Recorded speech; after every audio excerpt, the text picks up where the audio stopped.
So again, welcome to the Introduction to Advocacy and Paid Leave in California. And we're excited to have you here. Please introduce yourself in the chat. Next slide.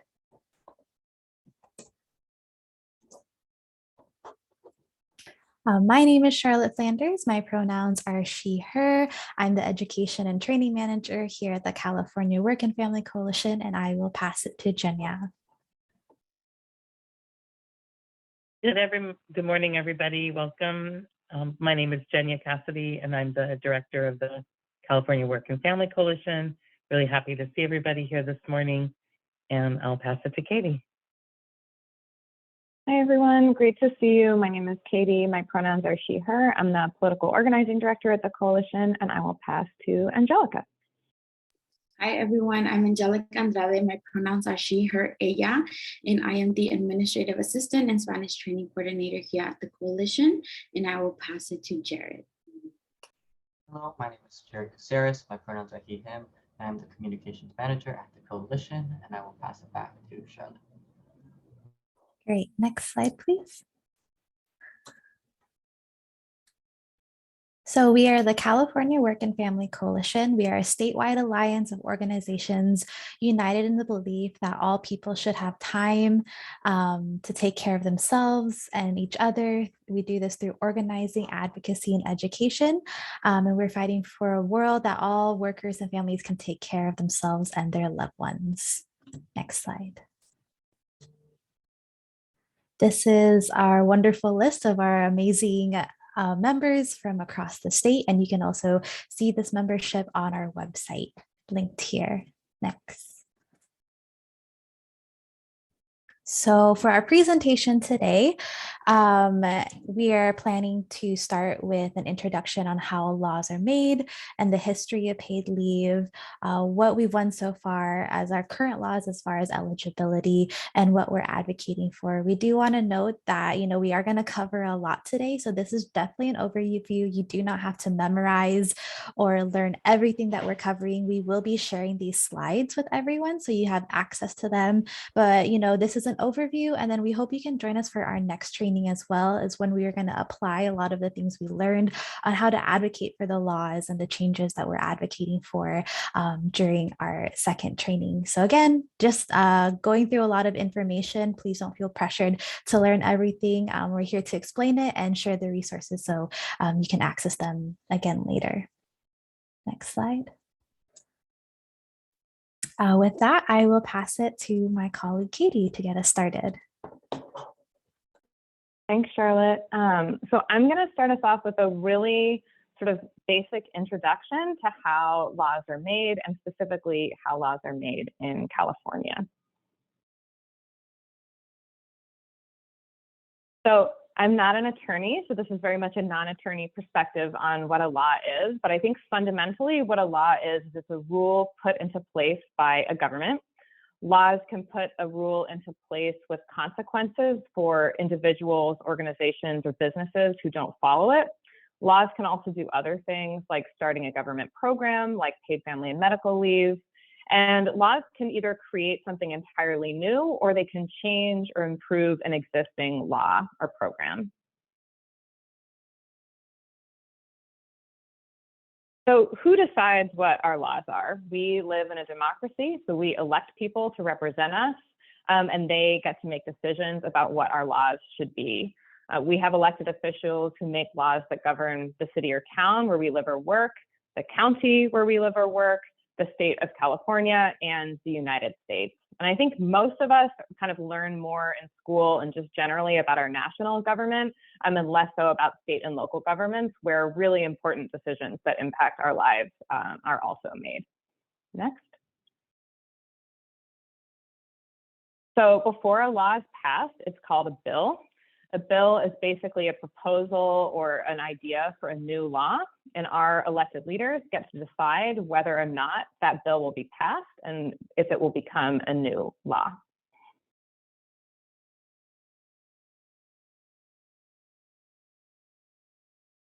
So for our Advocacy Day on May 5th, we're really going to be focusing on advocating for new laws that will impact people in California, and that would allow us to take time off from work to bond with a new baby, recover from our own serious illness, care for a seriously ill family member without risking either losing our job or our pay and economic security. All of the bills that we're going to be advocating for would create new California state laws, which means that the laws would apply to people living or working in California, and our California state government gets to decide whether or not these bills will pass and become law.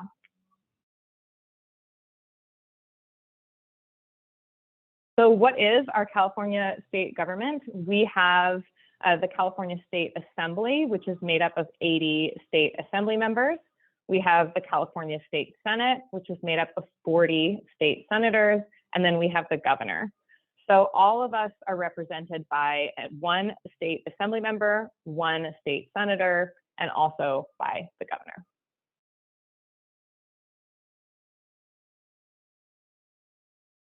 So how a bill becomes a law. I will say there are additional steps here, but fundamentally what needs to happen is that more than 50% of state assembly members must vote yes, and more than 50% of state senators must vote yes. Then after all of that, the governor will decide to either sign the bill and it will become law, or the governor can veto the bill or not sign the law and it will not become law. So the reason why we're going to be meeting with state assembly members and state senators on May 5th is because our state government is deciding right now whether or not to support several important bills and make them into new laws.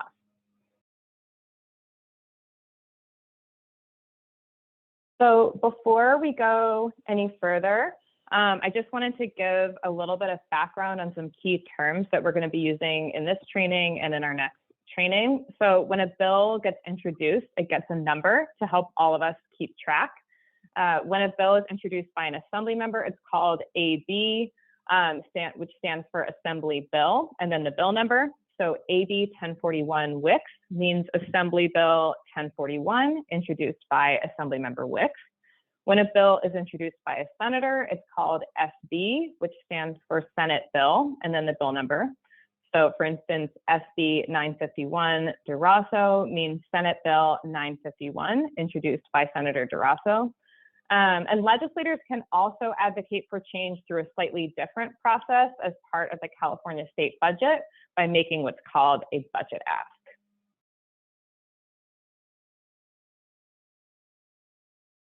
So again, at the end of the day, each assembly member and senator represents you, they represent me.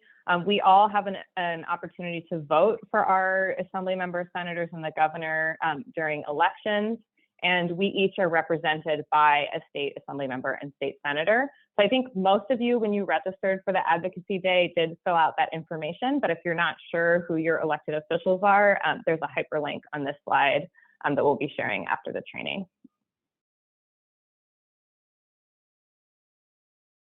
So why is it important for us to meet with these elected officials? So when you live in a state assembly or state senate district, you are a constituent of that district. And meeting with state assembly members and senators is important to make sure that they hear from you, their constituents, before they decide to vote on these important bills. Remember, at the end of the day, we elect these elected officials, right? It's their job to represent our viewpoints.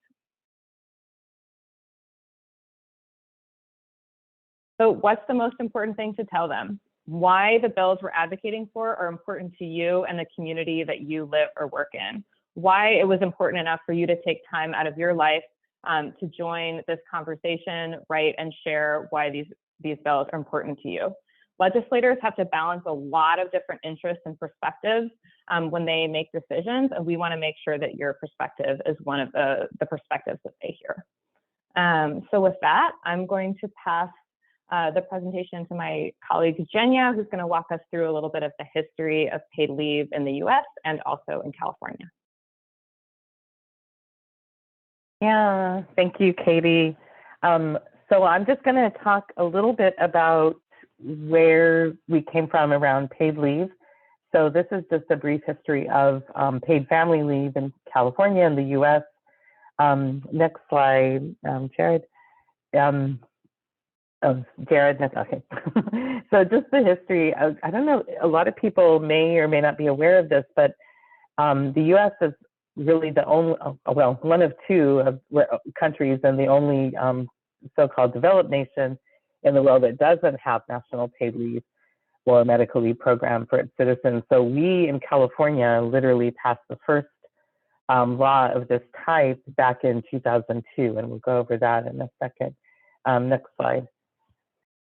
But since it's not a national law, it makes it just a lot harder. You know, it's a lot more of an uphill battle, believe it or not, to pass these laws, because it's just, for whatever reason, it was just unheard of. And back when it passed, it was such a big deal.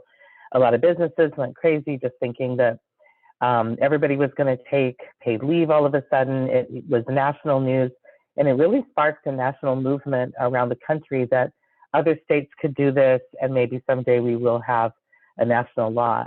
If you want really great background and a very moving depiction of this, I would really recommend watching 0 Weeks, which is, you can watch it online now for free, and there's a link. There's also a link on our website, and it really paints the picture of the struggles that people have around the country when they just have no right to take time off when they have a new child, or to care for a seriously ill family member, or let alone, you know, to take time to care for yourself, to take paid time. Next slide. So one of the things, though, that has been true, and one of the reasons we're doing this on May 5th, is that organizing and advocacy are really the #1 ways that we've been able to change this. And I think for us, launching this coalition back in 2002 and really fighting for paid leave with so many different organizations that are still working together today was really a key moment in our history, and it really did make a big change around the country. Next slide. So sort of along the lines of what Katie was saying, just really getting out there and organizing, talking to our lawmakers, having a bill to back was the beginning of all of this. And it's something that we've continued to do in our fight, not just to pass paid leave, which we did in 2002. That was literally the year the coalition started, with unions, community organizations. A lot of different groups came together, and we passed paid family leave in 2002. People could take it for the first time in 2004. Often there's kind of a brief pause because there needs to be enough money in the fund. And then from there, we really found out pretty early on that it worked so great for the people who took it. The health benefits, economic security, longer duration of breastfeeding, more dads taking leave to bond with children. So many great benefits, but the benefits not really equally impacting everyone. So a lot of our fight since those early days has been, how do we make sure that this really works for all families and for every Californian, as well as being part of a national fight for national paid leave. So in 2013, we started to do our work of just expanding the right to paid leave, working on expanding it to more family members, which now you can take it for a grandchild, parent-in-law, a lot of family members that were left out of the early law. So 2016, we increased the wage replacement because, for low-income workers, it can be very hard to take it on a very low percentage of your income, or not the whole income. 2018, we passed the New Parent Leave Act, which helped more new parents take paid leave. And one of the really, really biggest victories for us came in 2020, a really difficult year for so many, but it was a huge year in terms of expanding job protection. So literally 6 million more people are covered by the family definition and the right to take leave for smaller businesses. So you can't be fired for taking leave. This is huge, and really a lot of people in this Zoom right now, we're part of that, and it was a great fight. And so from there, we'll talk a little bit about what we're doing next. Next slide, Jared.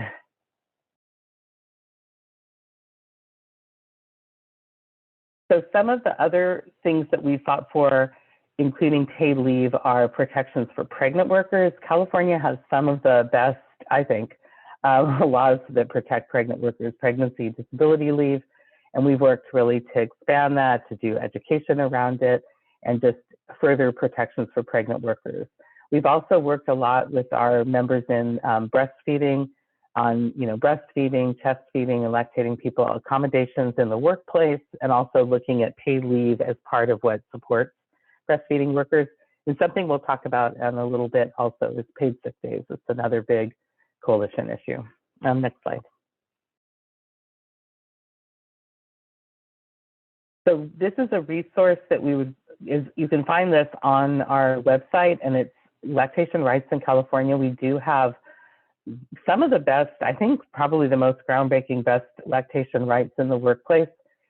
Things like back when I first started getting involved in this work, I remember hearing from so many people that were pumping in restrooms, literally in a stall with a toilet, because they couldn't get any privacy anywhere else in the workplace, especially a lot of women who worked in as a machinist or different jobs like that. And we've really come a long way since those early days. So this is a really great resource that gives you a lot of background on our lactation rights in California, especially for working parents.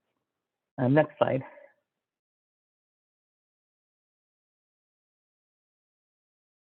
So one of the things that we'll be talking about are some of the barriers. And this is something that, as I mentioned earlier, a lot of our fight is really how do we make sure what we have, which is a great law, really works for everybody. So lack of awareness has been one of the first barriers.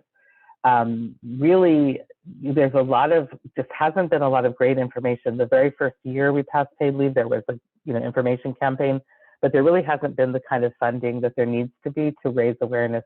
So a lot of groups in the coalition, legal organizations, breastfeeding, unions, other groups have kind of taken it on to do some education in their communities. And we also work with the EDD and try to push them to do better education. But one of the things, it's just very uneven from the beginning in terms of who's taking paid leave. Non-birthing parents, communities of color, new immigrant communities, caregivers, for example, a lot of caregivers didn't think it was for them.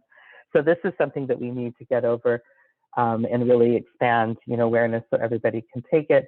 The other kind of invisible until you go to apply for it is administrative barriers. So, for example, EDD does not have applications or information in every language that it should. So there's been a really great push from Legal Aid at Work and other groups we work with on language access.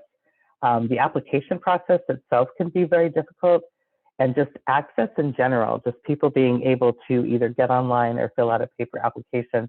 These kinds of barriers seem very invisible, but they're huge for a lot of communities. So it's something that we work with now and are kind of ramping up our work on. The other big barriers that we'll be talking about more on May 5th are the policy barriers. For example, low wage replacement is a huge policy barrier. Having a more inclusive family definition beyond even what we have now, and really expanding job protection. Right now, if you're new on the job, you wouldn't be able to have the job protection that you would have after a year.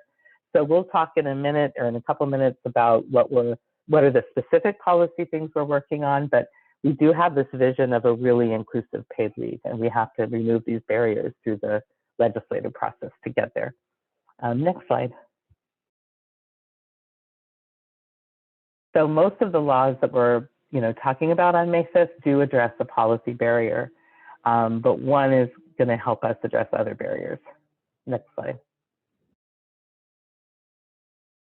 So one of the issues we have with the EDD, the Employment Development Department administers paid family leave. They also administer unemployment insurance, but one of the problems that we have is that we know that it's very uneven how much people are accessing paid leave, and but we lack the data that we need to really be able to know what's happening. So we have this really great bill this year that is a Durazzo bill, SB 1058. So currently the EDD does not collect any race or ethnicity data for state disability insurance or paid leave claimants. And this definitely affects outreach efforts. We're not necessarily targeting our outreach the correct way, but we also need to look at what's really happening to be able to address racial disparities in awareness and uptake. And in order to do that, we really have to have the data. So This bill would basically require the EDD to collect race and ethnicity data for PFL and SDI claimants. And this is going to be really going a long way to help inform outreach efforts and also just other things that we need to do to make sure that the laws that we're working on are really impacting everybody in the right way. Yeah, so this is a great bill that we'll be talking about a little bit on May 5th. Next slide.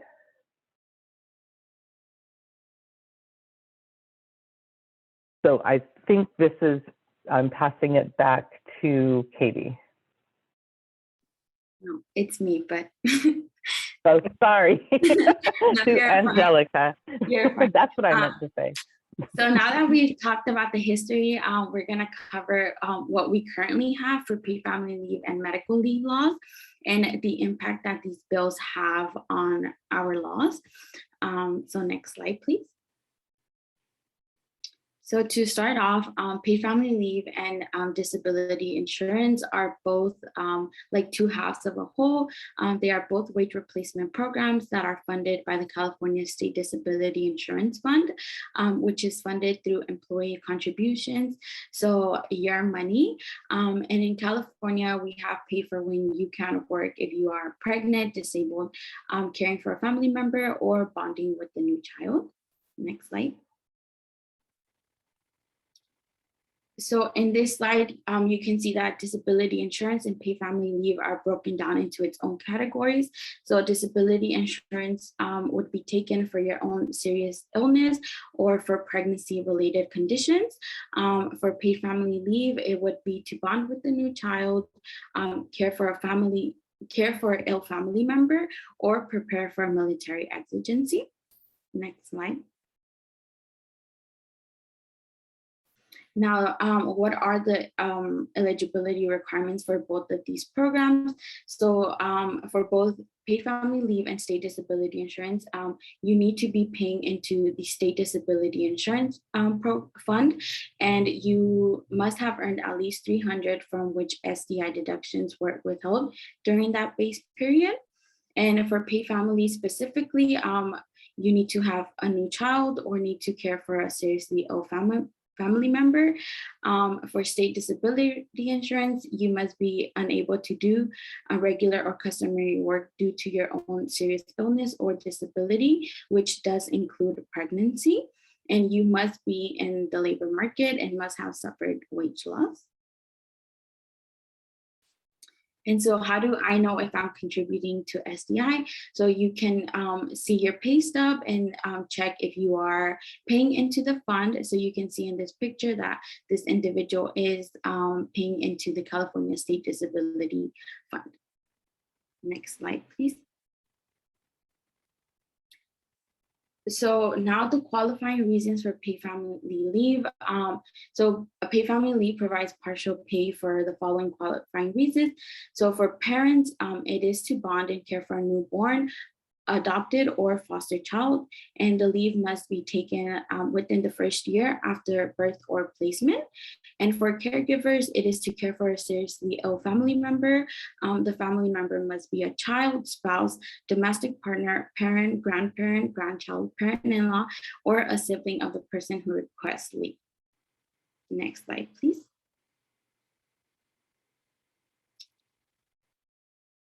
So for both of these programs, they do provide partial wage replacement, so 60% or 70% of normal weekly wages, which is up to $1,540 per week.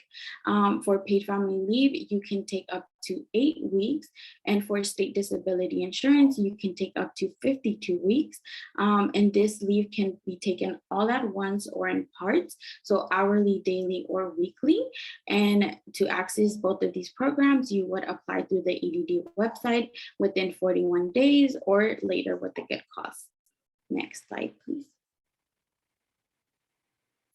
And it's very important to note that citizenship and immigration status do not affect the eligibility of paid family leave and state disability insurance benefits. So anyone who's paying into the fund should be able to access both of these programs. Next slide, please. So the application for both of these programs. If you are applying online, you would create a one-time benefits program through the EDD website, but you could also apply through mail, so a paper form, which you would then send to the EDD office. And applications do require proof of relationship and documents verified by a physician or medical provider. Now we have a frequently asked question. So the question is, does an employee have to work a minimum number of hours or days before becoming eligible for paid family leave or state disability insurance benefit? So you do not have to work a minimum number of hours or days to be eligible for paid family leave or state disability insurance benefits. The amount of benefits you receive is determined by your earnings in the base period, not by the number of hours or days worked. And we do hyperlink where you can calculate your benefits, your benefit amount. Next slide. So another frequently asked question is, can my partner and I both use paid family leave to bond with our new child? And the answer is yes. Both parents can use paid family leave to bond with the new child. You and your partner may take it at the same time, but do not need to take it at the same time. And this is intermittent leave. So all 8 weeks do not have to be taken together, but just within the year of either placement or birth. Next slide. So paid family leave and state disability insurance for workers who are not eligible. So there are many organizations that do not automatically pay into California SDI, as they might have their own paid leave program. So for example, government and federal workers, independent contractors, self-employed or freelance. So it is best to speak to human resources or a union representative to understand the paid leave rights at your job if not eligible for California SDI. And there are ways to opt in into California SDI through disability insurance elective coverage, which is also hyperlinked. But if you do plan on opting into the SDI program, you do need to kind of plan ahead. So when the time comes, you can access the benefits. Next slide. Oh, so now I will pass it to Kate. All right. So I know that was a lot of information, but paid family leave is a really amazing program that we have in California. And if anyone here has taken leave, you know that it just has incredible benefits and is super important. But what we're seeing with the way that paid family leave is currently set up here in California is that workers who earn very low wages are just not using paid family leave or state disability insurance at the same rates as people who are earning more income in California. So we are very lucky to have this amazing data from the California Budget and Policy Center, which shows that of the workers who are eligible for paid family leave who make less than $20,000 a year, they make up 37% of California workers who are eligible for paid family leave, meaning they're paying into the fund with every paycheck. But they only make up 14% of the workers who are actually using paid family leave. So there's a huge difference for low-wage workers between the number of people who are eligible and people who are actually using the program. And we see a very similar disparity with disability insurance, which, remember, is the leave that you take for your own serious illness. Only about 18% of workers who earn less than $20,000 a year are using disability insurance. Next. So we have a really important opportunity this year to address that problem through Senate Bill 951, authored by Senator DeRosso, and an accompanying budget ask, which is asking for the exact same thing. And what SB 951 would do is it would ensure that Californians earning low wages receive 90% of their income from paid family leave and state disability insurance.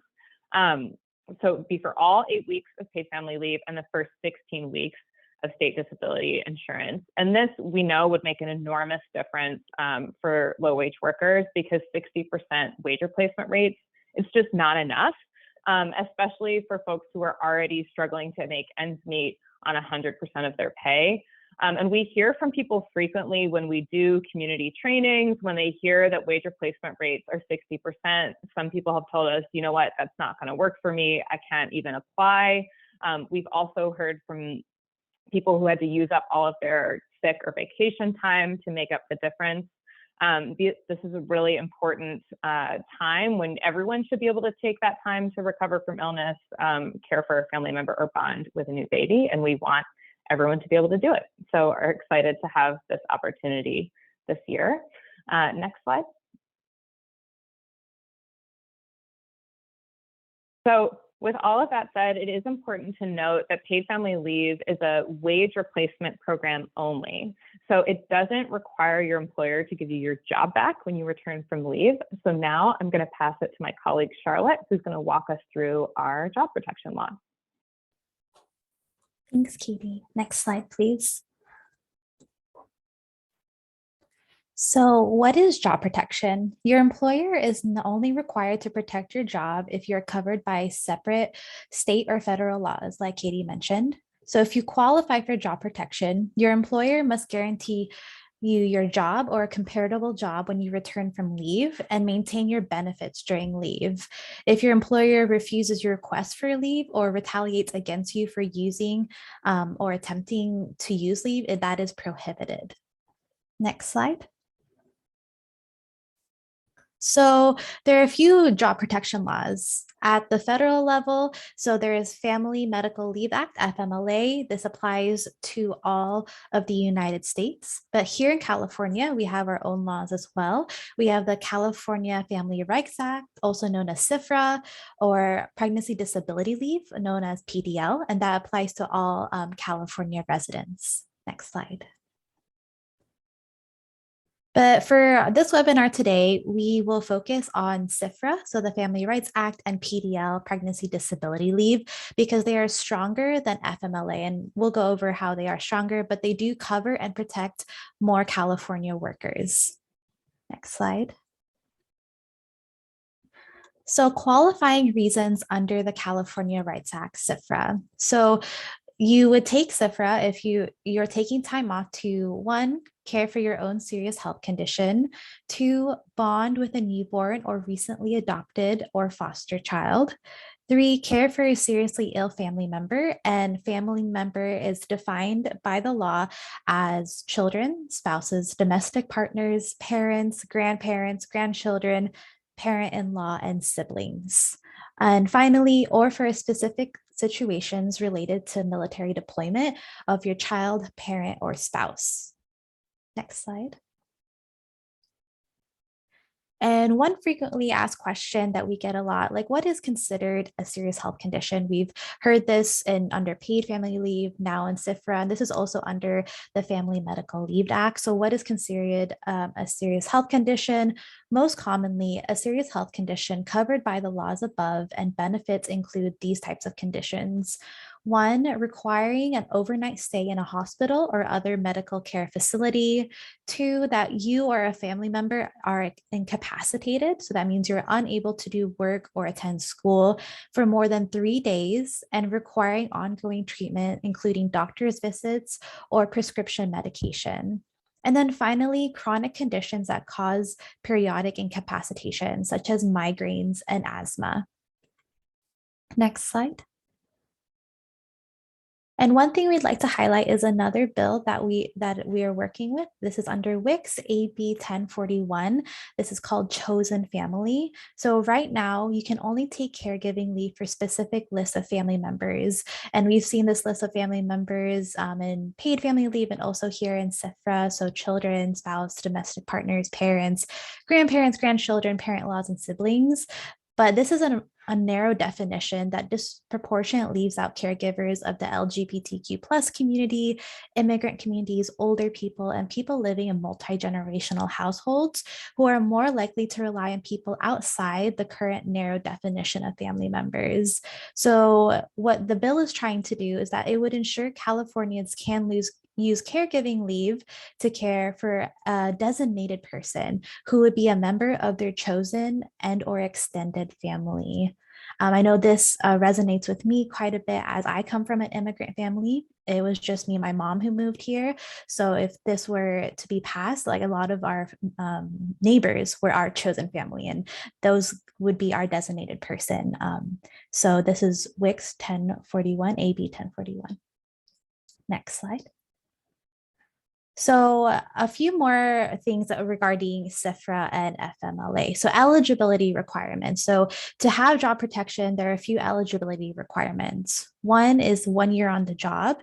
Next is you have to work at least 25 hours a week. So 1,250 hours worked in the prior year. And then finally, you have to work for an employer with 5 or more employees. And you'll see an asterisk here. And this is what we were mentioning, that CIFRA is stronger than FMLA. For under FMLA, the requirement is with an employer of 50 or more employees, while CIFRA is working for an employer with 5 or more employees. So that's why it is stronger, and we often reference CIFRA for California workers. Next slide. So under your rights for both CIFRA and FMLA, you have 12 weeks per year, which you can either use all at once or intermittently throughout the year. When returning to your job, you should be restored to the same or equivalent job.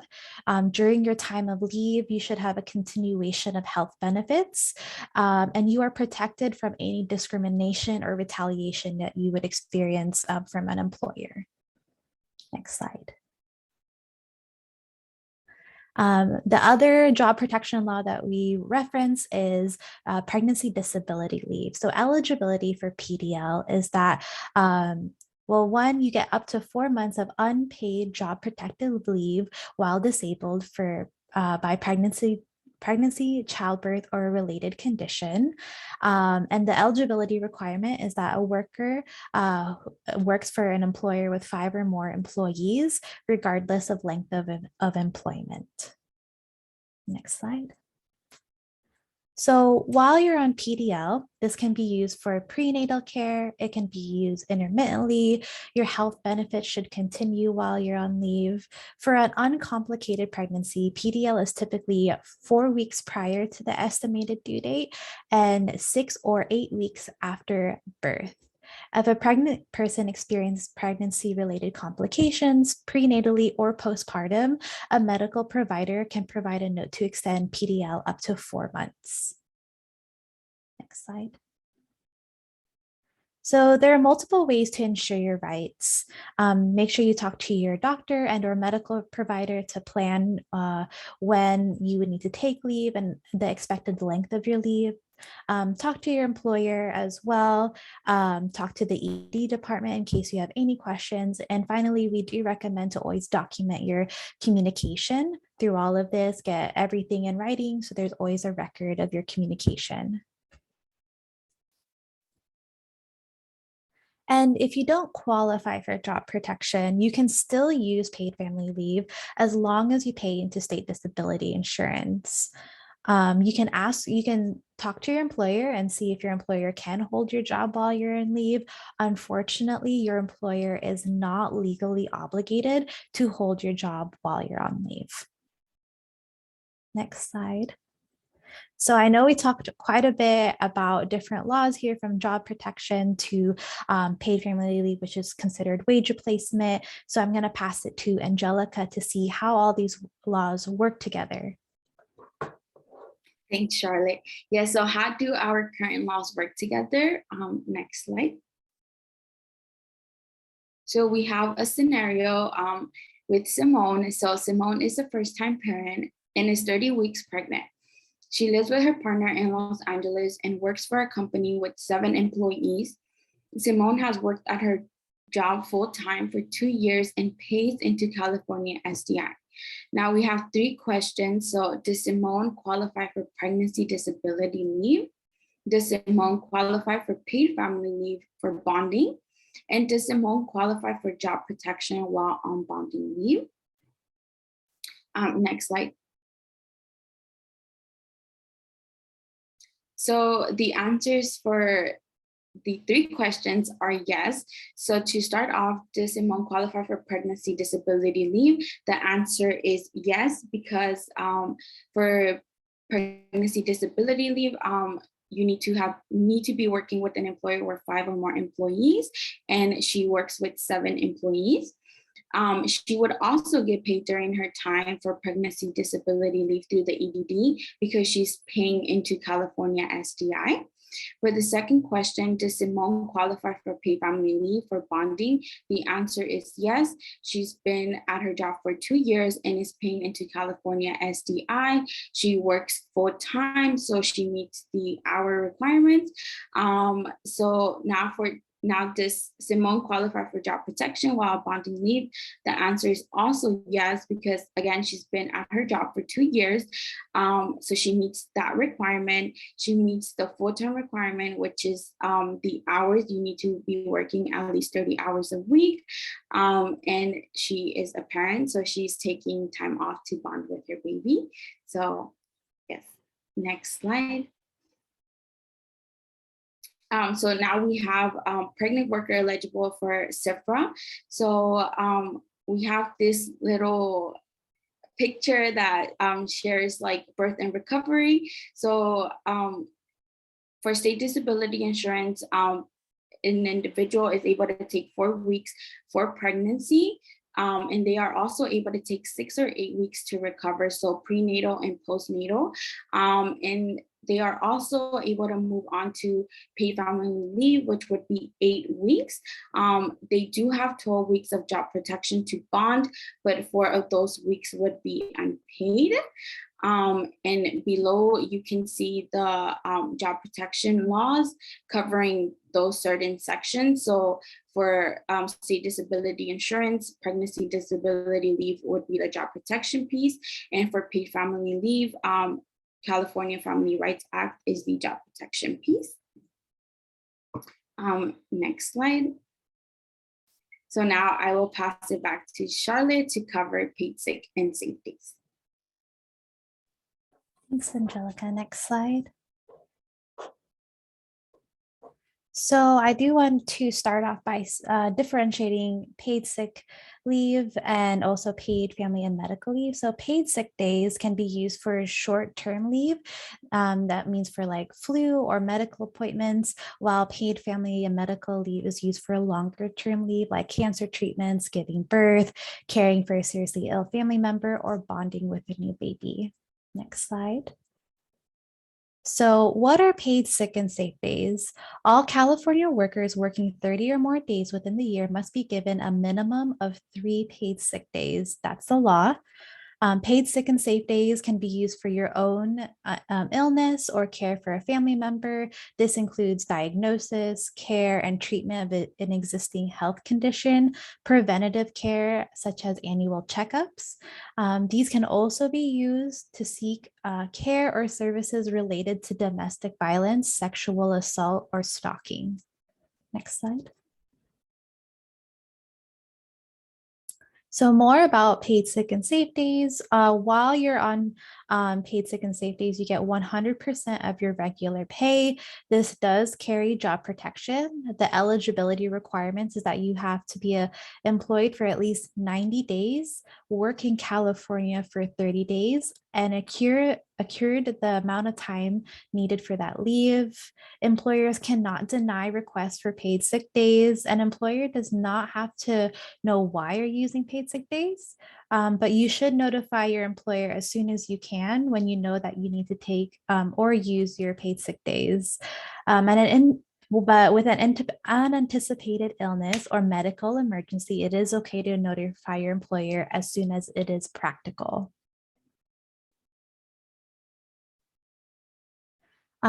A little bit more about paid sick and safe days. Your employer cannot require you to find a coworker to cover your absence as a condition for using leave. Your employer cannot require documentation, such as a doctor's note, as a condition for using leave unless you take 3 or more days in a row. You can decide how much paid sick time you can use, for example, half a day of work, but your employer can require you to at least use 2 hours at one time. And this year there has been an extension regarding paid sick days, and I'll pass it to Jenya regarding COVID-19 supplemental paid sick leave. Yeah, thank you, Charlotte. So in California, we did have a victory this year. It was really good because it was important that we passed, we worked with our colleagues in labor and other organizations together to pass SB 114, which is COVID supplemental paid sick days. And this is different than our regular 3 days of paid sick days. It became effective February 19th, and it expires again September 30th, 2022, this year. And it is retroactive, which I'll go over in a second. Next slide, Jared.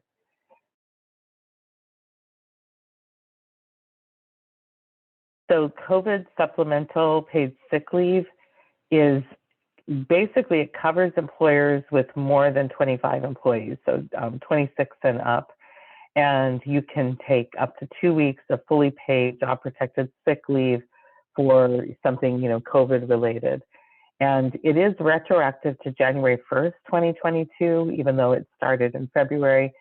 This is really important because for people who did take unpaid time for anything COVID related, can then ask their employer to pay for that unpaid time for a covered reason. So you can still qualify if you did take time off earlier in the year. This is, as I said a minute ago, this is in addition to the 3 paid sick days, and it operates a little bit differently than that. Next slide.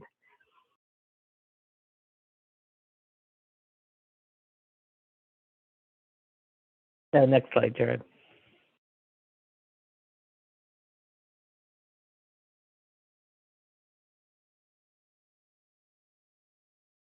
Oh, I think maybe my computer is frozen. Oh, now I can see. Sorry, can you go back?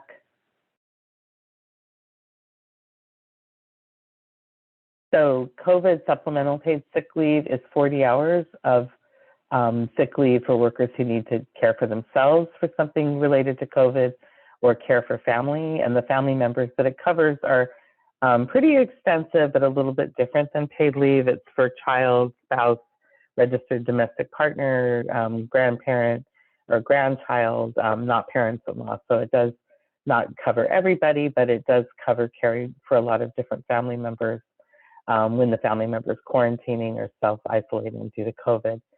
And when a child has their school or their daycare closed related to COVID, which was happening to a lot of people, and obviously also when a family member is sick with COVID and needs care. But it's also vaccine related, which is really important. So if you or a family member is attending a vaccine appointment, that you can take a paid sick day for that. Also, if you're recovering, so you or your family member can't work due to the side effects, which I think has been really important for, just in support of people being able to get vaccines. So next slide.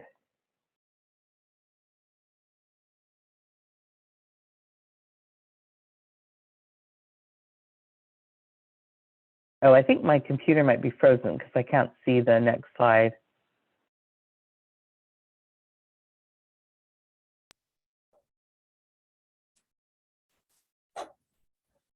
Now I can see it. I think I was having a little bit of a glitch, sorry. Yeah, so it's 40 hours, and then it's for if you test positive or a family member tests positive, and if your employer requests to see your test results, you can provide documentation that you were or your family was positive. Next slide. Sorry for the kind of glitches.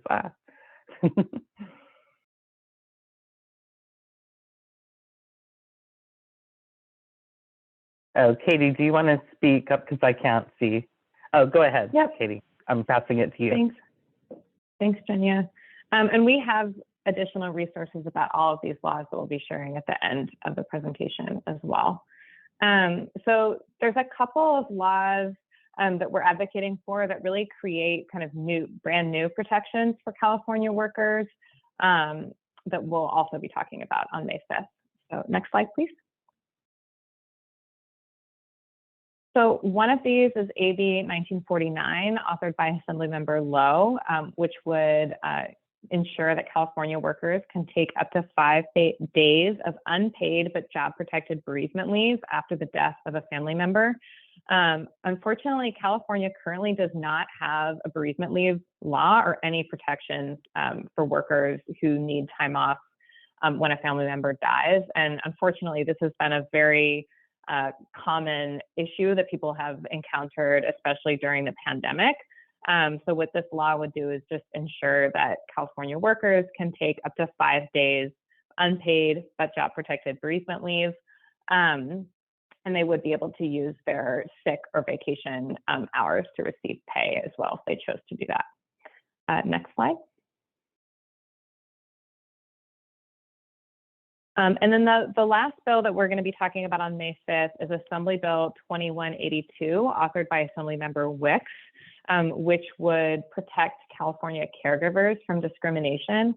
So as Jenya mentioned earlier in our presentation, we do have some strong protections for people who are pregnant, to protect them from employer discrimination and require employers to provide reasonable accommodations. I'm sure you all have heard of other kinds of protections from discrimination based on race, ethnicity, or gender identity, but we don't actually have a law that explicitly protects California workers who are caregivers or have family responsibilities, meaning they're a parent or they're caring for an elderly family member, from discrimination. So what AB 2182 would do was ensure that California workers cannot be discriminated against because of their family responsibilities. And it would also require employers to provide reasonable accommodations to California employees due to unforeseen school and care closures. So this also was an issue that many people encountered during the pandemic. Their child's daycare would be unexpectedly closed, or a family member who was in an adult daycare facility, would unexpectedly not have care, and then the California worker would have to, accommodate that, right? Find alternate care arrangements, maybe, and that would mean maybe coming into work an hour late, or meaning that they needed to temporarily change their schedule or work from home.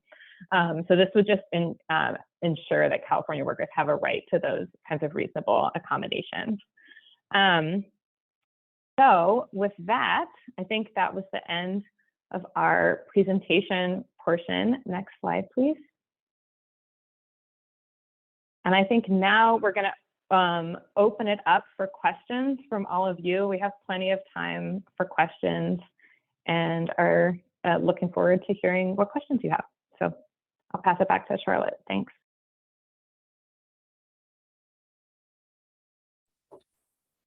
Yeah, feel free to unmute yourself or put it in the chat. Nora, I see you have your hand up.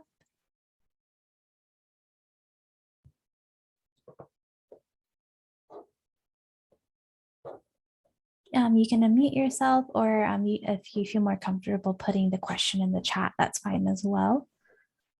Hi, sorry, good morning. My name is Nora. My question is in regards to just like the definition of, I guess just like domestic partner, do they have to be registered? Does the domestic does the domestic relationship have to be registered, or would that be, I mean, I know that California doesn't have a law for, or doesn't acknowledge like a common law marriage. So under that, definition, what does that entail? Yeah, that's a great question, Nora. Yeah. I think Katie or Jenya, I might pass that one to you. Yeah, unfortunately right now in California, the laws that say registered domestic partner do mean, for whatever reason, same-sex registered domestic partners. And that could change if we pass one of the laws that extends, just the right to take leave to family that is chosen family, or, you're right. Yeah, it does. Right now it doesn't acknowledge common law marriage. I don't know, Katie, if you wanted to add anything to that, but that's my understanding. No, I would just underscore that that's exactly why AB 1041 is so important, because right now people who are in a common law marriage or living with a partner but don't have a legal relationship with them don't actually have a right to take caregiving leave to care for that person.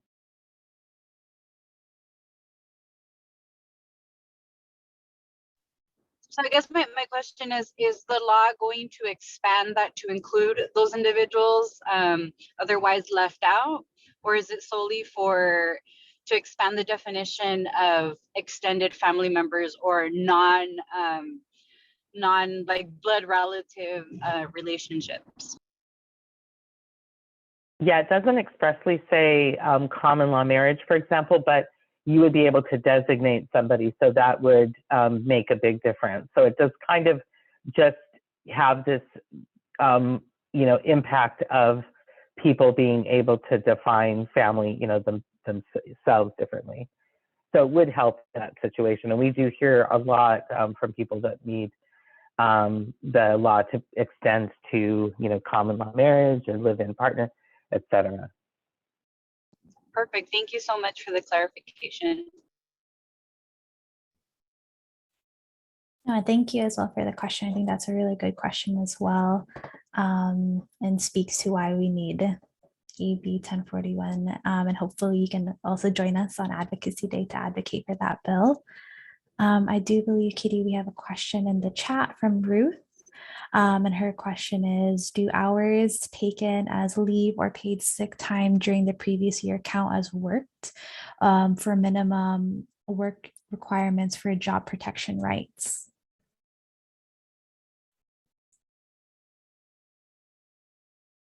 I don't believe that they do, but I know we have some attorneys on the call. Or Jenya, do you know the answer to that? I think they count as, I do think if you take paid sick time, you're okay. So let's say you need like this year on the job. I think that would still count, but I would have to ask an attorney, for example, which isn't really part of the question, but it does make me wonder if a leave would be counted differently. But I think it is something that we should look into to answer, both for paid sick time, just to be absolutely sure we're right, and also paid leave. And one of the things we do is follow up with everybody after via email if we do have questions like that. So we should take a note of it and make sure that we're right. But I think within the calendar year that you're supposed to work to qualify for job protection, even if you took a paid sick day, that still counts. But I'm actually not sure if taking leave would make that different, like a paid leave.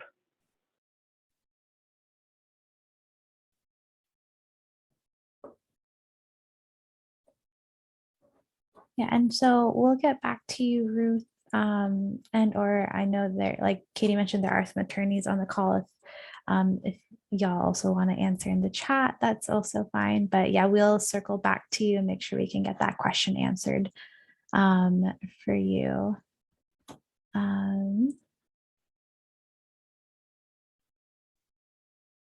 And Michelle, yes, we will be sharing this video. We'll also be sharing the slides after this as well. So we'll make sure everyone gets all the resources they need to, just refresh everything that we covered today, and or any resources you need if you are planning to take leave as well.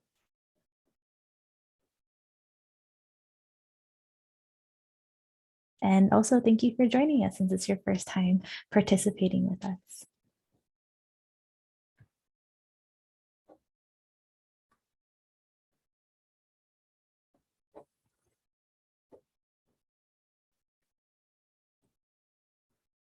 Any other questions regarding any of the content or the bills or even Advocacy Day?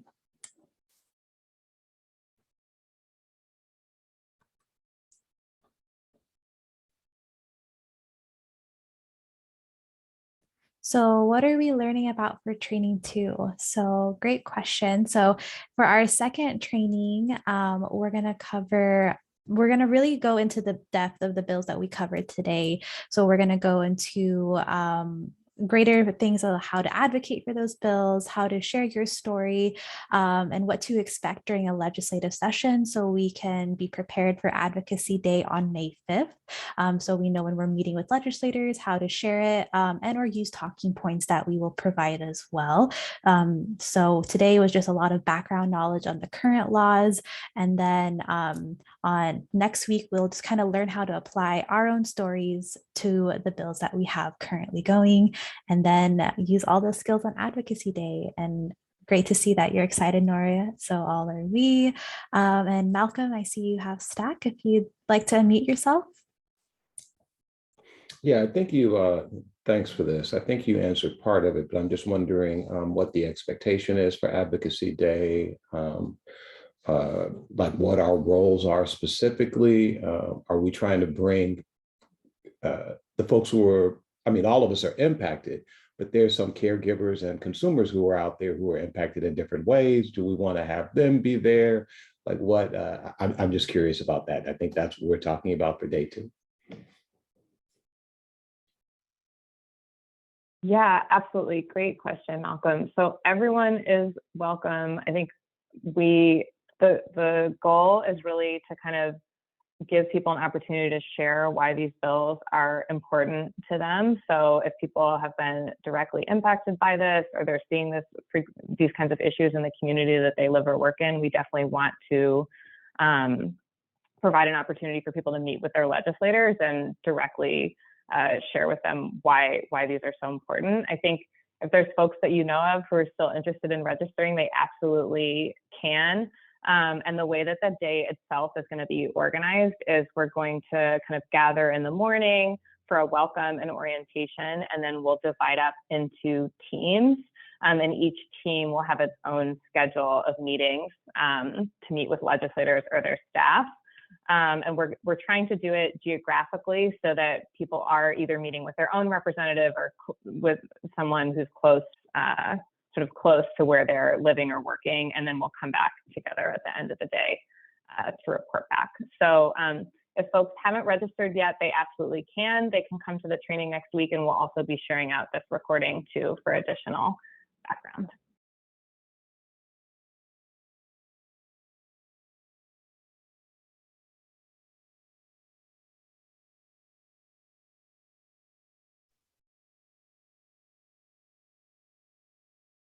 Great, and I hope that answers your question, Malcolm. And Amardeep, we're excited to have you participating with us as well. Any more questions before we wrap up? I mean, we will also have space for next week for more Q&A, and also you can reach out to myself and or Katie at any time, and we're happy to answer questions at any time.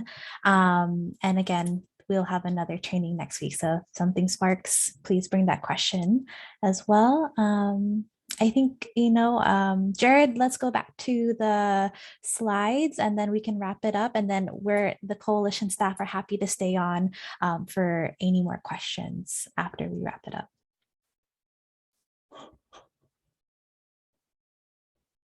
Great. So just a few minor announcements. So we will be having a paid leave and lactation accommodations webinar. So in partnership with the San Diego County Breastfeeding Coalition, we'll be hosting a free live webinar series covering a lot of the laws we talked about today, but a little bit more in depth about paid leave, job protection, and lactation accommodations in the state and in San Diego County. This will be on July 21st, and on 28th, there will be a 2-part webinar from 10 a.m. to 11:30 a.m. And we'll send out more details and registration in the coming weeks, but did want to highlight that. Next slide. Another great resource we would like to highlight is another website as paidfamilyleave.org. This is a really wonderful website that has been developed that goes through your rights about paid family leave and eligibility requirements and how to advocate with us. And it'll be hyperlinked on this slide. Next slide.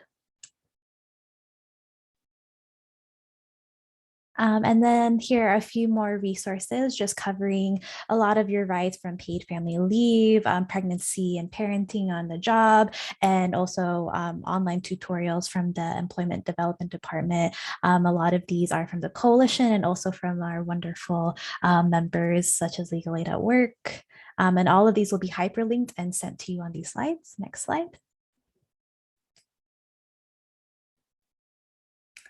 Just some more resources as well regarding paid sick and safe days and childcare resources. And then finally, just wanted to thank you. So again, we hope to see you next week. We will be covering a lot of focus on advocacy and legislation and the bills that we covered today. And we hope that you can join us and advocate with us. Katie, I also didn't know if you wanted to say anything. No, just thank you all. Really excited to see all of you here today virtually. Please don't hesitate to reach out with questions. And I saw someone just posted a question in the chat. Yes, actually, I think we have some recent social media posts that link to the registration. And I'm happy to also share out kind of an invite email if that would be helpful to share with your contacts. Yes, and I will put the link in the chat right now as well. And we'll email all of you again, as Katie mentioned, and please share. And we hope that you can join us on Advocacy Day.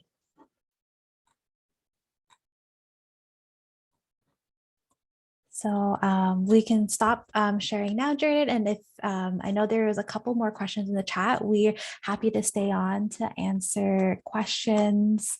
And otherwise, we hope to see you next week. And thank you for joining us today and hope you all have a wonderful Tuesday.